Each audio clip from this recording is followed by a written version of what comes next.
감사합니다. 주께서 주신 복을 세어보는 시간, 되돌아보는 시간, 하나님의 은혜를 감사하는 시간, 이 예배 시간 되도록 하나님 함께하여 주시옵소서. 찬양 받으시고 기도를 들으시고 하나님 말씀 들을 때에 은혜를 부어 주시옵소서. 우리 구주 예수 그리스도를 받들어 감사하며 기도드리옵나이다. 예, 할렐루야. 우리 전도자고 살피시면서 인사하시겠습니다. 좋은 일이 있습니다. 잘 되고 있습니다. 진심을 담아서 참 멋있으십니다. 이렇게 생각하십니다.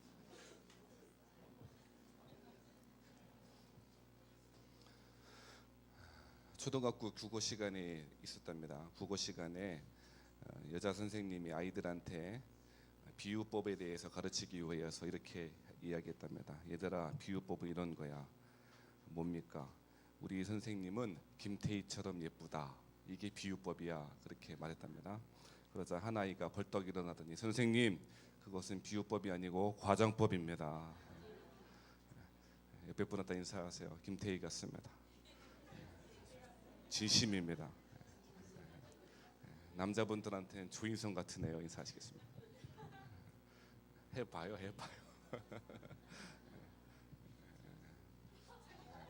한 주간 잘 지내셨어요? 어제 한 가정이 신방 가게 되어서 이렇게 식사하는 가운데 가게 이렇게 보이는데 길 건너 가게편이 다 보이는데 보니까 사람들이 엄청 많이 들어가더라고요. 그래서 또 이 불꽃 같은 눈으로 제가 쳐다봤지 않았겠어요? 맛집인가 싶어서.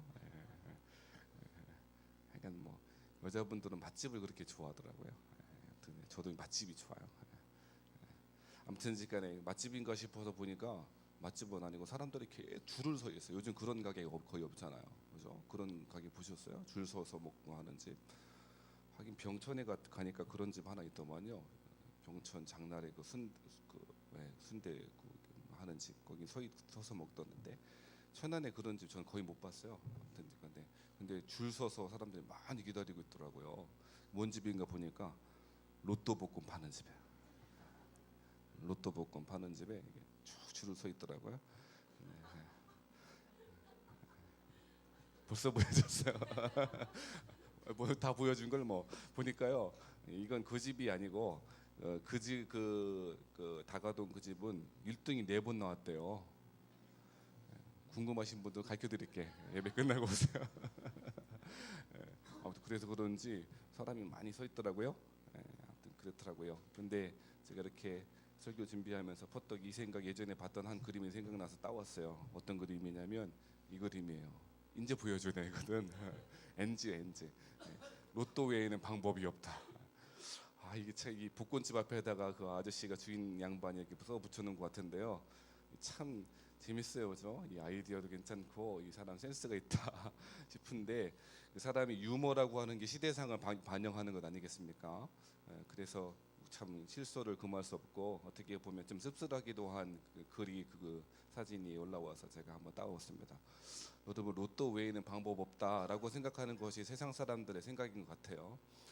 개천에서 용난다, 옛날 이야기지 하는 것이 많은 사람들 생각하는 것 같아요. 요즘 개천에서 용 안 나고 용 나올 만한 곳이 돼야 용이 나오지, 그런 환경이 돼야 용 나오지라고 하는 것이 사람들의 생각인 것 같아요. 용 나와봐야 별것도 없지만 아무튼지간에 그러니까 좋은 환경, 좋은 어떤 조건이 있어야 좋은 아이들도 나오고 한다는 것 아니겠습니까? 사람들은 개천에서 용 안 나, 요즘은 개천에서 용 나는 일 없어, 로또 외에는 방법 없어라고 하는 것이 요즘 많은 사람들의 생각인 것 같아요. 너무 어렵고 그래서 그 한계를 극복하는 것이 너무 어렵죠. 많은 코미디 프로그램에서 단골 메뉴로 말하는 것이 아이를 낳으면 3억인가 6억인가 필요하다면서요. 아, 왜 그거 있잖아요. 아들, 딸 다 알고 있으면서 왜 안 웃어요? 그거 보니까 자녀 하나 낳으면 3억 필요한다면서. 그래서 아무튼 그렇다는데 그 3억이 어디서 나는지 모르겠지만 아무튼 그렇답니다. 그러니까 이 자녀들을 어떻게 키울지에 대해서, 어떻게 양육하고 그렇게 할지에 대해서 참 고민스럽고 그야말로 로또 외에는 방법 없지. 그러니까 그 어려운 거죠. 그 하리 극복해내고 아이들을 잘 키우고 싶은 마음이 있지만 그렇게 뒷받침해주고 잘하기 위해서는 참 어려운 일이 많이 있잖아요. 아무튼간에 세상 사람들의 생각이 그런 것 같아요. 유머이지만 참 씁쓸하게 생각되어질 만큼 로또 외에는 방법이 없는 것처럼 보여지고, 그냥 그래서 성공하고 잘 살아보고 하는 것들은 불가능해 보이는 것이고, 그냥 그렇게 하루하루 살면 되지라고 하는 것이 많은 사람들의 생각인 것 같아요.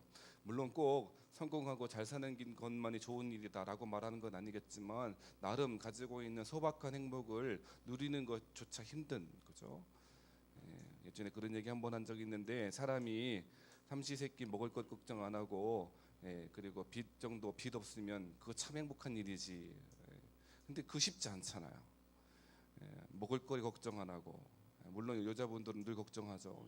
아침 먹으면 점심 뭐 해 먹을까, 점심 먹으면 저녁 뭐 해 먹을까 걱정한 그거 말고, 어떻게 삶을 살아갈까 그런 걱정 안 하고 그냥 살아가는 것, 그리고 빚 없이 다른 사람들한테 아쉬운 거 소리 할 것 없이 그렇게 살아가는 것, 평범해 보이지만 참 어려워요. 그러니까 로또 외에는 방법 없다고 그렇게 말하는 건 아니겠습니까? 누가 1등 했다라 그러면 복권집에 사람들이 몰리는 이유도 거기 있는 것 아니겠습니까? 그런데 가만 보면 상황이 어려워서 어려운 것이 아니고, 어려운 마음을 가지고 있기 때문에 어렵다라고 하는 마음 때문인 것 같다는 생각이 더 많이 드는 것 같아요. 사실 돌이켜 보면 지금보다 훨씬 더 어려운 때는 많았잖아요. 예, 어느 시대이든지 어느 때이든지 문제 없었던 적은 없었어요. 돌이켜 보면 늘 어려웠지. 그렇게 보면 하나님 나라에 대해서도 그렇고, 우리의 삶을 살아갈 때에 상황보다 더 중요한 건 마음은 아니겠습니까? 그런데 더 그 가운데 어떤 마음이 있냐면 열정들이 없는 것 같아요. 하나님 나라에 대한 열정, 그리고 하나님 나라에 대한 소망의 비전, 그런 것들은 거의 없어 보여요. 그냥 하루하루 그냥 살아가는 거죠. 신앙생활도 그렇게 하니까 어려운 거 아니겠습니까? 여러분, 한비아라고 하는 사람 아시죠? 여자분 잘 아시죠? 저 대학 때도 아주 센세이션을 일으켰고, 지금도 꽤 유명한 것 같은데, 지금은 여행 일은 그만하는 것 같고, 아마 세계 긴급 구호 팀장인가, 구호 그 팀의 팀장을 맡아서 책임 맡아서 여러 군데 다니면서 일하고 있는 것 같은데, 여러분, 그 사람이 한비아에게 어떤 사람이 질문했답니다. 여행하는 것 쉽지 않을 텐데 어떻게 그렇게 전 세계로 돌아다니면서 그렇게 하셨느냐고, 이렇게 지금도 그렇게 열정적으로 일하시냐고 물어보니까 이렇게 말하더라고요. 뭐라고 했냐? 이 일이 내 가슴을 뛰게 하고 내 피를 끓게 만들기 때문입니다. 자기가 그렇게 다니는 일이요, 내 가슴을 뛰게 하는, 쿵쾅거리게 만들고 생각만 해도 흥분하게 만들고 피를 끓게 만든다는 거예요. 여행하는 거 쉽지 않아요? 집에 있는 것만큼이나 쉽지 않습니다. 여행해본 사람은 알아요.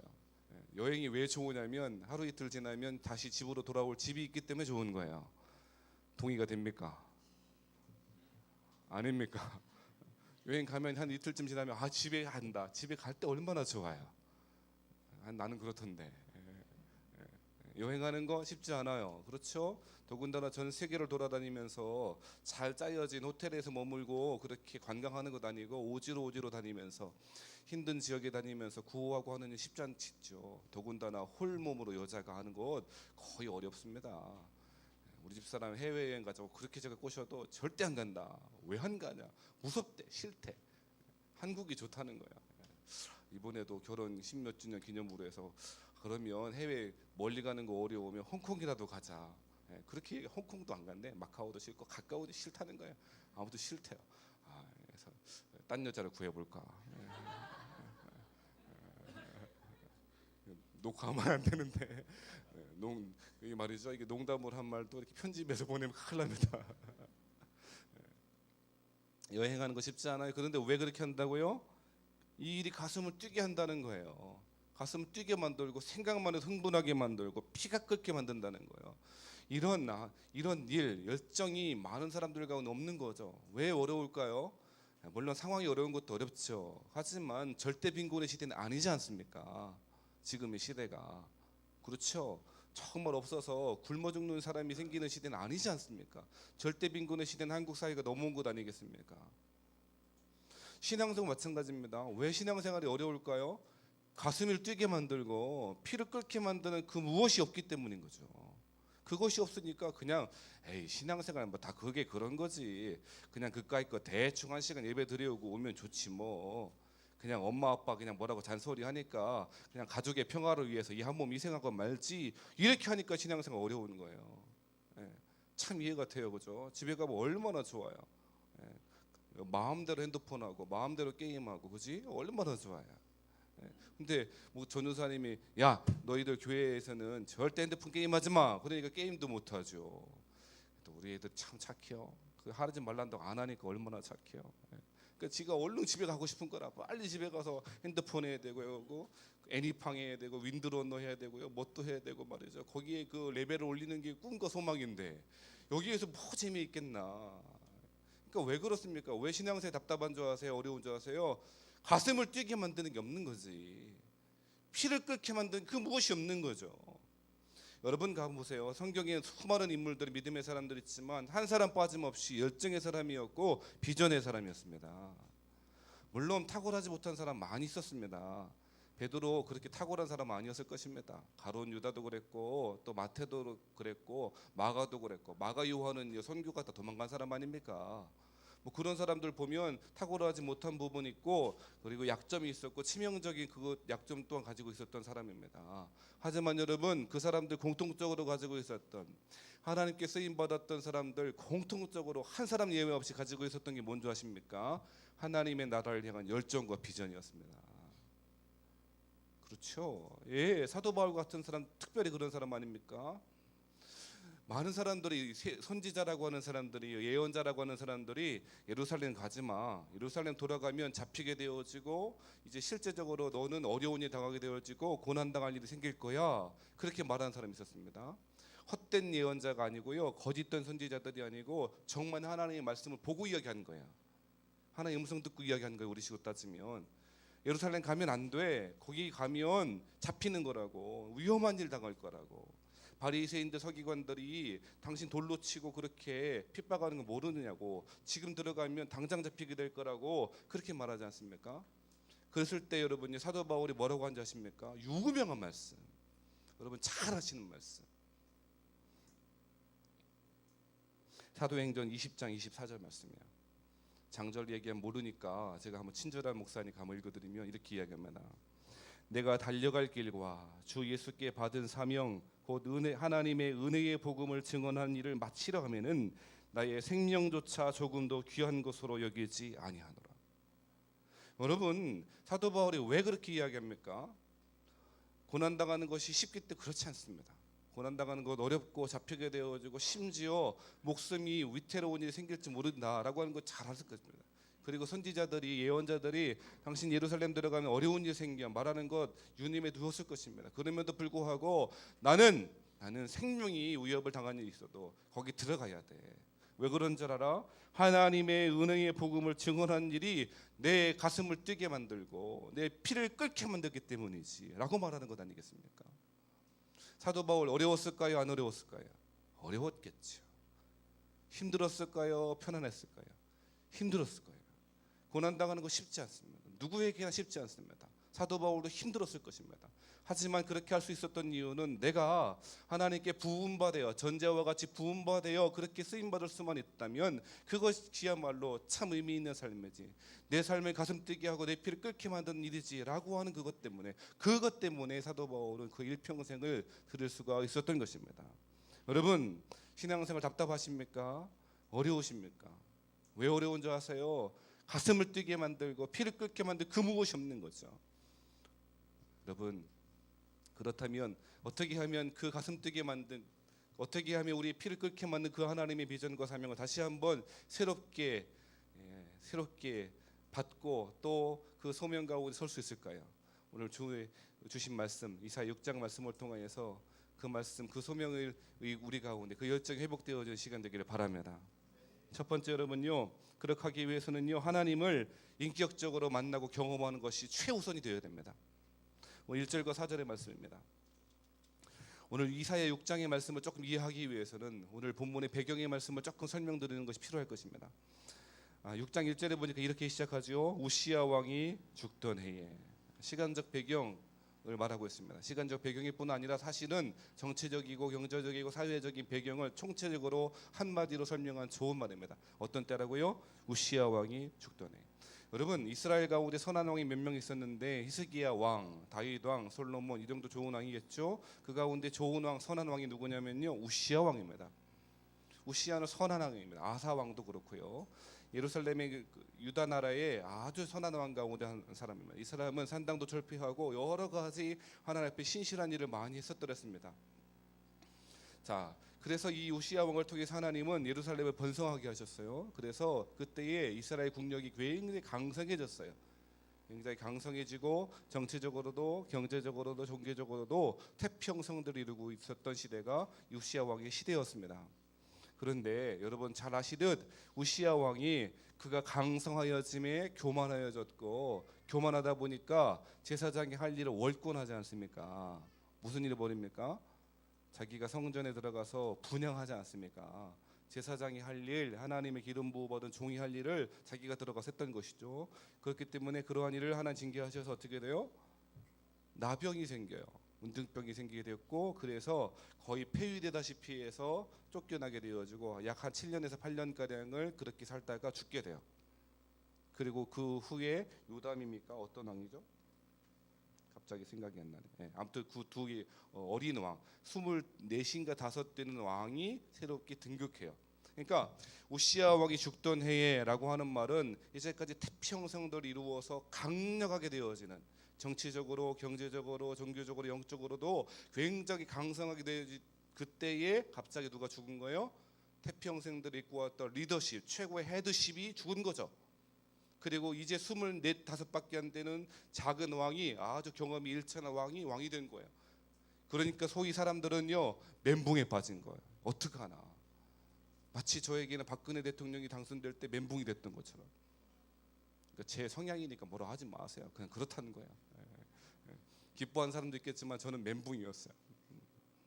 아무튼지간에 그런 거죠. 많은 사람들이 그래서 어떻게 하나, 이제 망했다고, 소망 없다고. 더군다나 국제적인 정세는 어떠했냐면요, 당시 아수르라고 하는 나라가 발흥했어요. 발흥해서 그 서부 원정을 떠나요.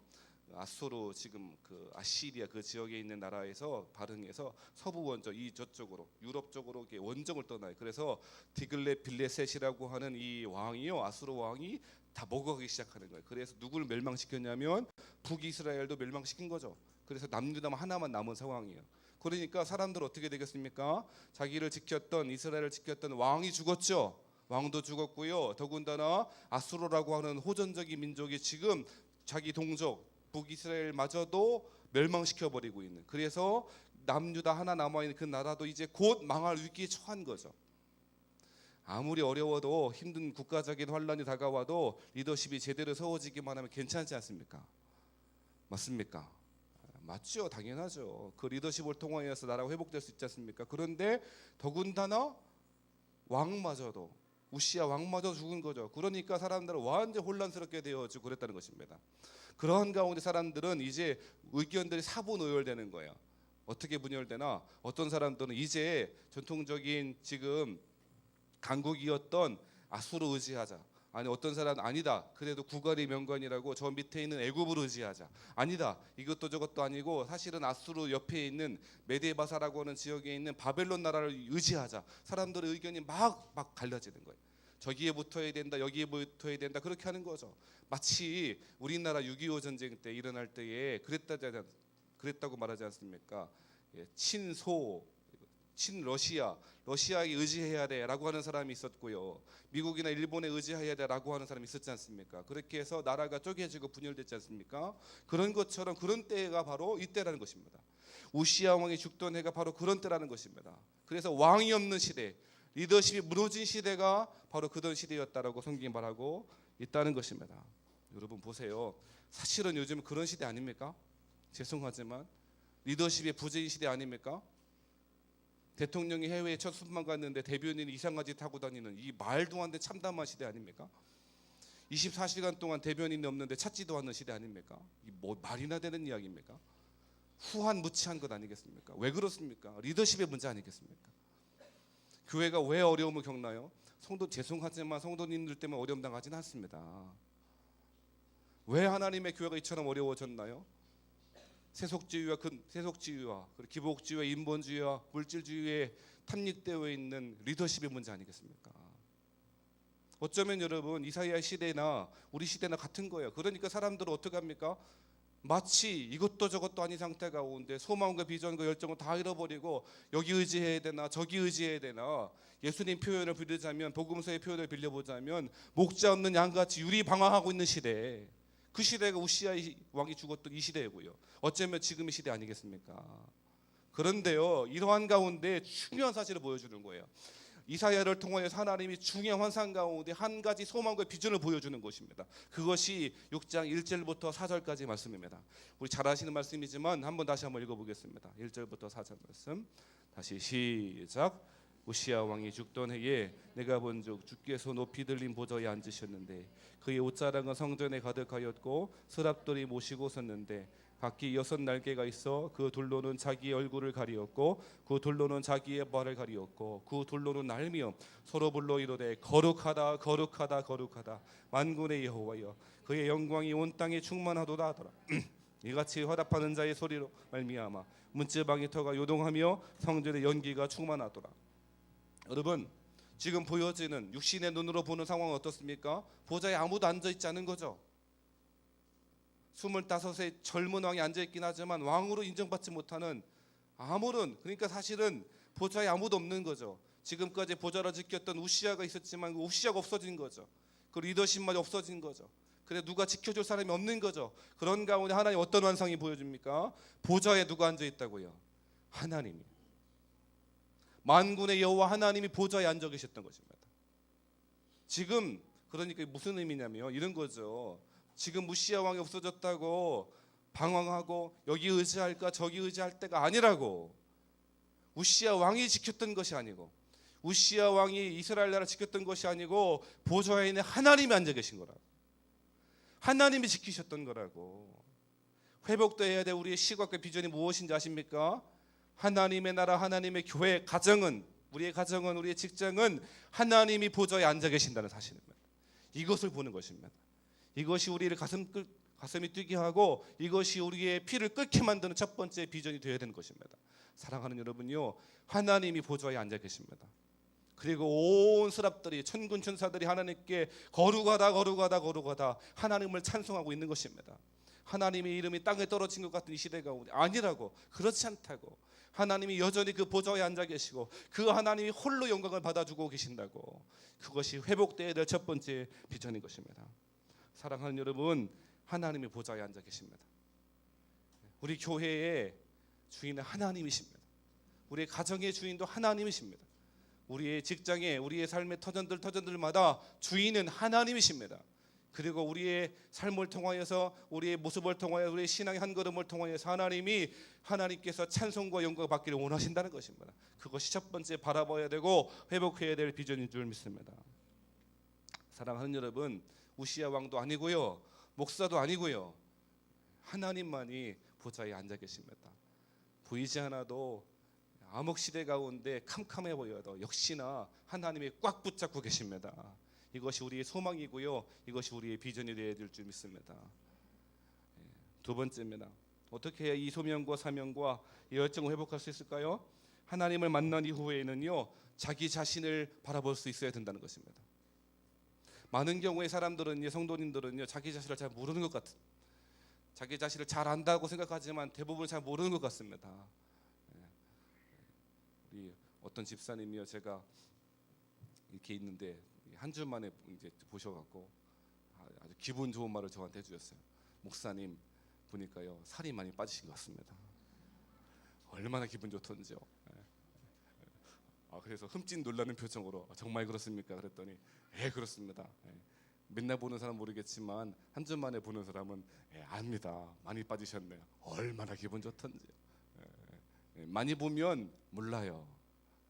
여러분요, 우리 남편이, 내 아내가, 우리 자식들이 얼마나 귀한지 계속 보니까 몰라요. 맞습니까? 귀한 줄 알아요? 그럼요, 모르거든요. 무슨 얘기 드리고 싶은가? 우리 자신에 대해서도 마찬가지인 것 같아요. 잘 몰라요, 그죠? 많이 알고 있다는 것 같고, 내 자신에 대해서 다 알고 있다고 생각하는 것 같지만 대부분 잘 모르더라고요. 잘 객관적으로 보지 못하는 경우가 많은 것 같아요. 근데요, 우리 자신을 잘 보여지는 때가 어떤 때인 줄 아세요? 하나님 앞에 섰을 때예요. 자, 보세요. 첫 번째 뭐 하자고요? 하나님을 인격적으로 경험해야 된다 그랬잖아요. 근데 그 하나님을 경험하니까 뭐가 보여지는 줄 아세요? 그 하나님 안에 있는 내가 보여지는 거예요. 자, 5절부터 7절의 말씀이에요. 우리 한번 읽어봐요. 5절부터 7절 시작.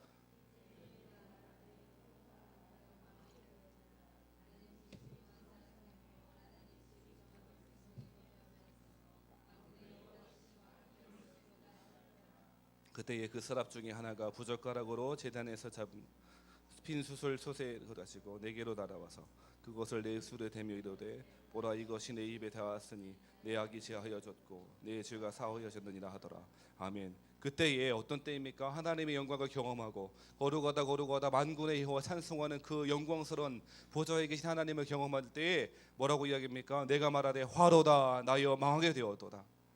왜 그렇게 이야기합니까? 그 이유에 대해서 이렇게 이야기합니다. 나는 입술이 부정한 사람이요, 나는 입술이 부정한 백성 중에 거주하면서 만군의 여호와이신 왕을 배웠음이로다 하였더라. 무슨 이야기입니까? 이것은 그냥 일반적으로 하나님 만나면 그렇지, 아닙니다.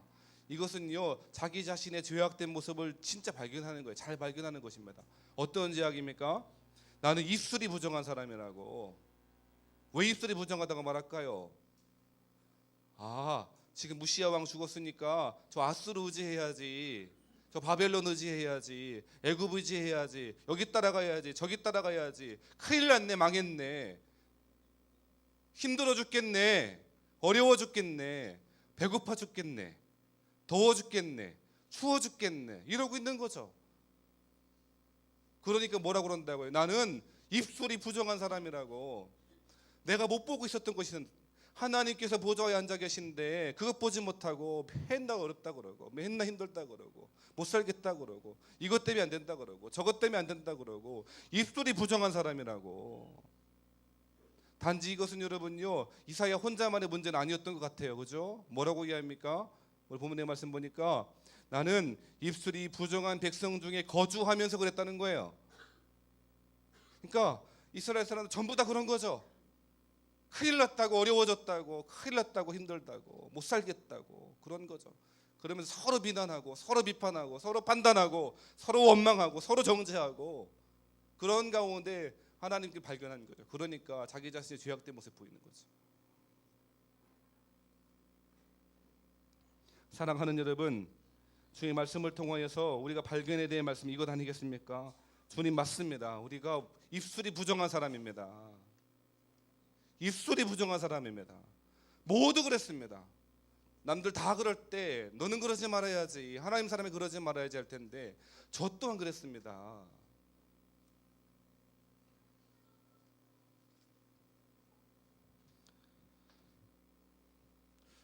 최근에요, 계속 저를 건드리는 사람이 한 명 있어요. 우리 성도 아니니까 염려하지 마세요. 혹시 난가? 걱정하지 마세요. 우리 성도들은 저를 건드리지 않습니다. 아무튼 복사기 하는 모집사라면 계속 전화해요. 잊어버릴만 하면 전화하고, 잊어버릴만 하면 전화. 그러니까 자기가 잘못하는 줄 아는 거예요. 뭔 얘기인가 우리 예전에 한번 이야기 들었으니까. 한 개인을 비난하는 게 아니니까.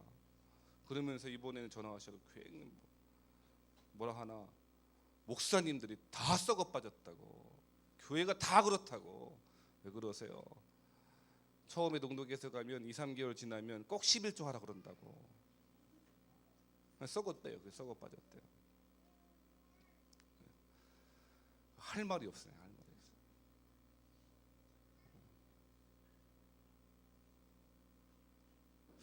이걸 뭐라고 해야 되는지, 어떻게 해야 되는지. 그래서 교회가 다 썩어 빠졌고 다 그렇고 그렇대요. 그래서 제가 한마디 했어요. 우리 제가 잘하는 말 있잖아요. 뭐라 했나?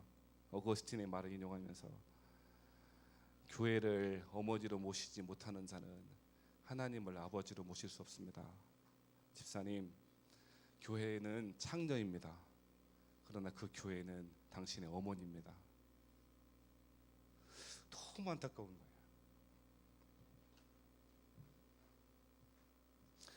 얘기 들어보면 그 집사님도 이해할 만해요. 다 그런 교회를 만나서 그렇게 상처받고 힘들어서 그런 줄 알아요.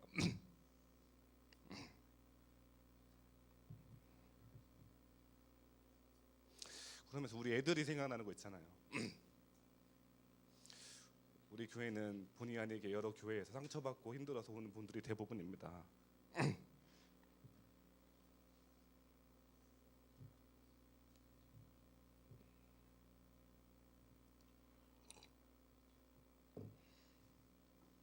좋은 일로 교회에 옮겨오진 않잖아요.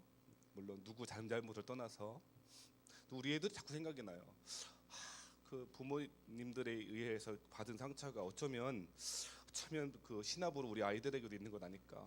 그런 가운데 하나님을 인격적으로 경험하고 만나기 전에 그런 어려움들을 구체적으로 뭔지 모르지만 이렇게 있어서 우리 아이들이 하나님을 경험하고 만나는 걸 방해되는 것 아닐까. 너무 안타깝고 제가 마음이 어떻게 주체를 못하겠는 거 있잖아요.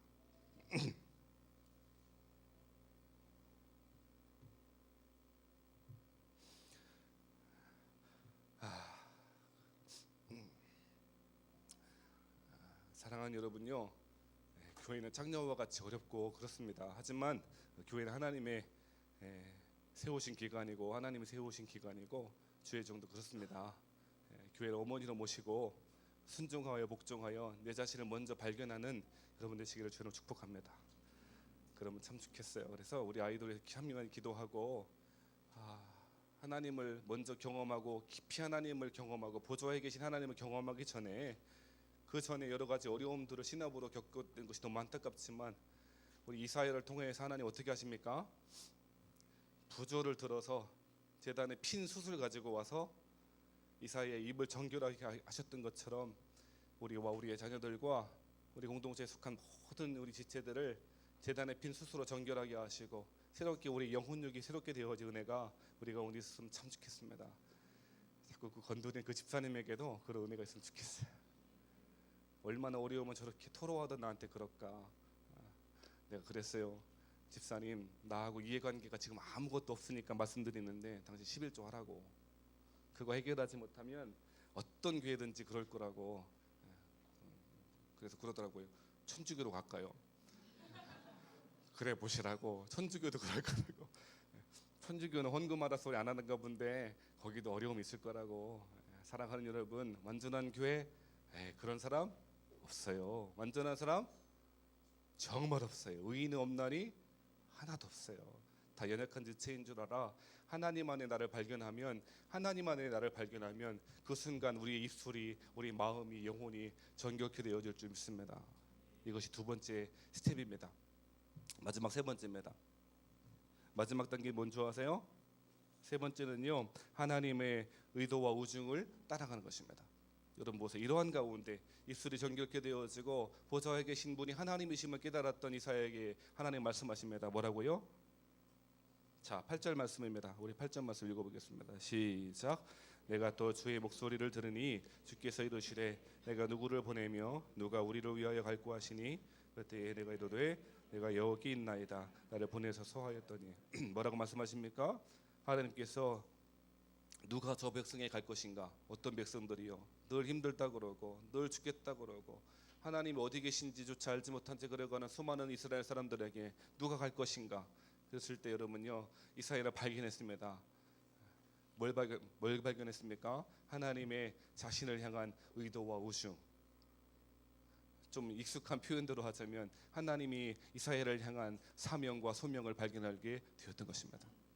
사랑하는 여러분, 이 사명, 가슴을 뛰게 만들고 피를 끓게 만드는 소명은 하나님의 의도와 우중을 알게 될 때 발견할 수가 있는 것입니다. 내 사명은 마크하는 거야. 마크 맞지? 마인크래프트. 사명으로 알고 합니다. 애들은. 그건 사명 아닙니다. 왜 그런지 아십니까? 하나님 안에 주신 것이 아니기 때문입니다. 사랑하는 여러분, 여러분의 사명과 소명은 무엇입니까? 우리들을 향한, 우리 교회를 향한 하나님의 의도와 우중은 무엇이겠습니까? 이것을 빨리 그리고 속히 발견한 여러분 되었으면 참 좋겠습니다. 그렇지 않으면 허송세월하는 겁니다. 하루를 살아도 이 사명 가운데 소명 가운데 살아가시는 우리 식구들 되시기를 주의 이름으로 축복합니다. 이사야는요, 잘 알았습니다. 내가 누구를 보내며 누구를 위하여 갈고 할 때 접니다. 내가 여기 있습니다. 두 손 번쩍 들고 제가 가겠습니다. 입술이 정결케 되어 깨끗하게 사함받은 정결하게 된 제가 가야죠. 누가 가겠습니까? 두 손 번쩍 들고 일어나 출발하게 되었던 것입니다. 말씀 마치겠습니다. 이 이사야는요 13절의 말씀처럼 남은 자라고 하는 생각을 가지고 마지막 삶을 살아가게 됩니다. 자 13절 말씀입니다. 우리 함께 읽어볼까요? 시작. 그 중에 10분의 1이 아직 남아있을지라도 이것도 황폐하게 될 것이나 밤나무와 상수리나무가 배임을 당하여도 그 구루터기는 남아있는 것 같이 거룩한 씨가 이 땅에 구루터기니라 하시니라. 아멘. 황폐하게 되어지고 밤나무와 상수리 나무가 배임을 당하여도 밑둥이 남아있고 구루터기가 남아있는 것처럼 너희가, 그리고 이사야 너를 통해서 듣게 될 하나님 말씀을 듣게 될 너희가 거룩한 씨가 될 거라고, 남은 자가 될 거라고, 그리고 너희를 통하여서 하나님 나라가 다시금 솟게 될 거라고. 이것이 이사야의 나머지 일평생의 삶을 지키고 또 인도해 가게 될 그 말씀이 되었던 것입니다. 사랑하는 여러분, 우리는 거룩한 씨입니다. 이게 자꾸 이게 신천지 용어가 돼 갖고 말이죠. 거룩한 씨 뭐 이런 게 자꾸 신천지. 우리가 거룩한 씨입니다. 진짜 거룩한 씨는 신천지 교인들 아니고 우리가 거룩한 씨입니다. 우리가 그루터기입니다. 이 땅 가운데 이 소명 붙잡고 이 사명과 소명을 붙잡고 승리하시는 우리 식구들 되길 바랍니다. 어떻게 하자고요? 하나님 안에 하나님을 발견하고, 보좌에 누가 계세요? 하나님 계세요. 아멘. 우리 교회 주인은요? 우리 가정은요? 우리 직장은요? 예, 하나님 보좌에 계세요. 예. 그리고 그 보좌에 계신 하나님을 경험한 사람은 나를 발견합니다. 그리고 입술이 정겹게 됩니다. 말을 바꿔요. 옆에 사람한테 이렇게 얘기해 주세요. 말을 바꾸세요. 당신의 삶도 바뀔 것입니다. 아멘. 그리고 그 정겹게 되어 입술을 통하여서 하나님의 말씀이 증거될 것이고 그루터기의 삶을 살게 될 것입니다. 이 말씀대로 이 말씀 안에 소명과 사명을 발견하여 승리하는 우리 식구 되길 바랍니다. 찬송하겠습니다.